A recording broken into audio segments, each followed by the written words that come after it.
బ్రహ్మకమలాలు. ఈ బ్రహ్మకమలం అనేటువంటి పువ్వు గురించి, ఈ పువ్వుల యొక్క మొక్కల గురించి ఇప్పుడు మనం తెలుసుకోబోతున్నాం. ఈ బ్రహ్మకమలం పూల మొక్కలు హిమాలయ ప్రాంతాల్లో విరివిగా కనిపిస్తూ ఉంటాయి. ఉత్తరప్రదేశ్, టిబెట్, నేపాల్, దక్షిణ చైనా ప్రాంతాల్లో కూడా ఎక్కువగా ఇవి కనబడుతూ ఉంటాయి. ఈ బ్రహ్మకమలం పువ్వును, పుష్పాన్ని ఉత్తరాఖండ్ రాష్ట్రం రాష్ట్రీయ పుష్పంగా నిర్ణయించడం జరిగింది. చాలామంది కింగ్ ఆఫ్ హిమాలయ ఫ్లవర్గా దీన్ని పేర్కొంటూ ఉంటారు. పురాణాల్లో బ్రహ్మదేవునికి సంబంధించిన పువ్వుగా, బ్రహ్మదేవునికి ఇష్టమైనటువంటి పువ్వుగా ఈ పుష్పం గురించి వివరిస్తూ ఉంటారు.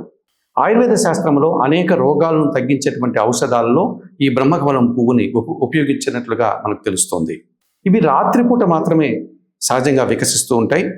జూలై, ఆగస్టు మాసాల్లో ఎక్కువగా ఇవి పువ్వులు మనకు వికసించేటువంటి అవకాశం ఉంటుంది. సంవత్సరానికి సహజంగా ఒకసారి మాత్రమే ఈ పువ్వులు వికసిస్తూ ఉంటాయి. అనగా శ్రావణ మాసంలో ఎక్కువగా ఈ పువ్వులు పుష్పించడం, వికసించడం మనకు తెలుస్తూ ఉంటుంది.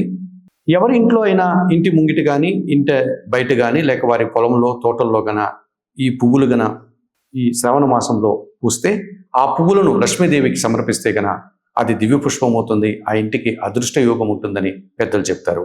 చాలా సుకుమారంగా, తెల్లగా, సువాసనభరితంగా ఉండేటువంటి ఈ బ్రహ్మకమలం ఉత్తరాఖండ్ జిల్లాల్లో కేదార్నాథ్, బద్రీనాథ్ ప్రాంతాల్లో ఎక్కువగా కనిపిస్తూ ఉంటుంది.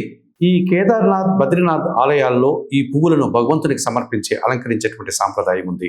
వాస్తుశాస్త్రం ప్రకారము ఎవరి ఇంట్లో అయినా బ్రహ్మకమలం మొక్కలుండి ఆ మొక్కలకు పువ్వులుగా పుష్పిస్తే అదృష్ట యోగం పడుతుందని కూడా చెప్తూ ఉంటారు. నెగిటివ్ ఎనర్జీని పారద్రోలి పాజిటివ్ ఎనర్జీని ఇచ్చేటువంటి పూల మొక్కల్లో ఈ బ్రహ్మకమలం మొక్కలు కూడా ఒకటిగా చెప్పుకోవచ్చు. ఆరోగ్యాన్ని, ఐశ్వర్యాన్ని ప్రసాదించేటువంటి మొక్కలుగా వీటిని అభివర్ణిస్తూ ఉంటారు. ఈ బ్రహ్మకమలం మొక్కలను పెంచడం చాలా సులభం.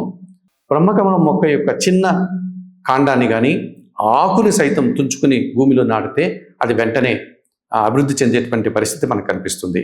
అనగా కొద్దిపాటి మట్టి, నీరు, ఎరువు కలిగినటువంటి కుండీల్లో కానీ, లేకపోతే పాదు తీసినటువంటి నేలలో కానీ ఈ మొక్కలను నాటుకోవచ్చు.